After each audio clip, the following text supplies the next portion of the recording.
Hey, what's going on, gentlemen? Today, we're going to take a little bit of a detour, and we're going to talk about a tragedy.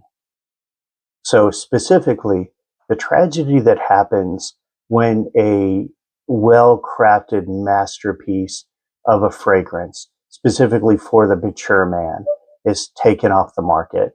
It's taken away from us, and it's gone from our lives forever, right? These aren't really scents. They're not just scents, right? They also kind of define an era of masculinity. And it's things that we have grown up with and that we've identified with.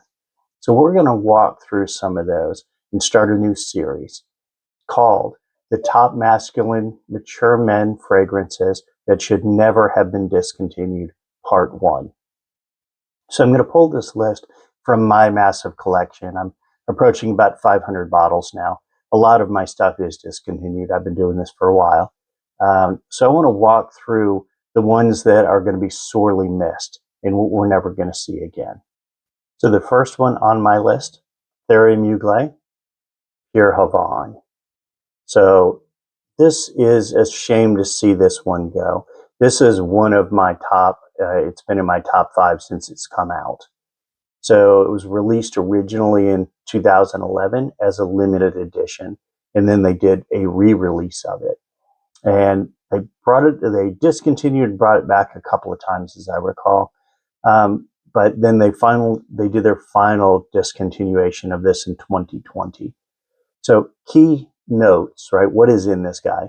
He is a delicious honeyed tobacco, vanilla, cacao, patchouli.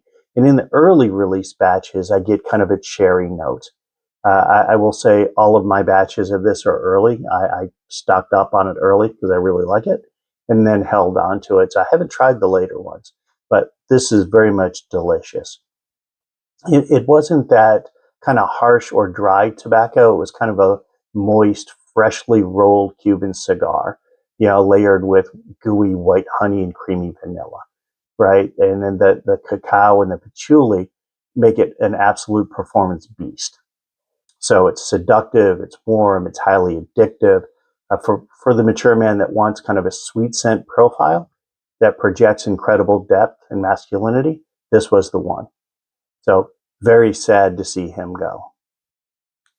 So next on our list is YSL M7, the original release.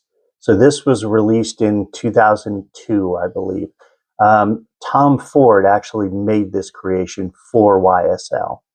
So one of his early creations. Also, the introduction of oud. A lot of it dates back to this guy, right? A lot of the oud craze that we've been through started right here. So this was a delicious fragrance of oud, amber, vetiver, mandarin orange, musk, and bergamot. So very well crafted, very much a masculine man's fragrance, mature man's fragrance, one that's going to be sorely missed. So next up on our list, Dior Eau Sauvage Parfum. This is the 2012 release, and that's kind of important because it was released in 2012 and then discontinued and brought back in 2017 as a little bit of a different fragrance. So this original one is a masterpiece, especially for a mature man. It is very much right up a mature man's alley, in my opinion. Scent profile on this, your main 3 notes, myrrh, vetiver, bergamot.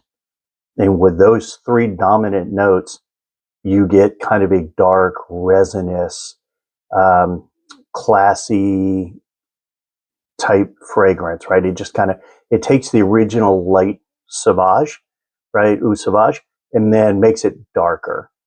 And it just kind of took the market by storm. It was love at first sniff for me.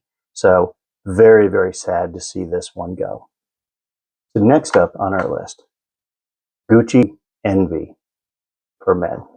So this one kind of took a break from my normal. I'm not normally a fresh, clean type scent. There's a couple that I like, but this one really took me by surprise. This is powerful, commanding, mature, confident, all kind of rolled into one while still being clean and fresh, but still having the darker edge that a lot of fragrances that I like have. So this was a beautiful find, in my opinion. He's been discontinued since 2004. So it's been over 20 years since he's been on the market. But I still kind of hold him up as the holy grail to a lot of kind of like a mature man, fresh, clean, but confident scent would be this guy. So we're going to miss him. And last on the list for the part 1 video, we're going to look at Yves Saint Laurent Rive Gauche. So let's talk a little bit about him and what he was all about. So he was originally discontinued back in 2011. They did re-release him in a different bottle. Wasn't quite the same as the original of this guy. So this guy is sharp, clean, mossy, creamy, lavender, oak moss, patchouli. So this is kind of that traditional fougère. So when we think about barbershop scents from today, star anise, lavender, that type thing, this is a lot of times considered kind of the father of that or grandfather of that. A lot of it came through this guy. He's also somewhat clean fresh, but more barbershop style. So clean shaven would be a good way to look at this guy.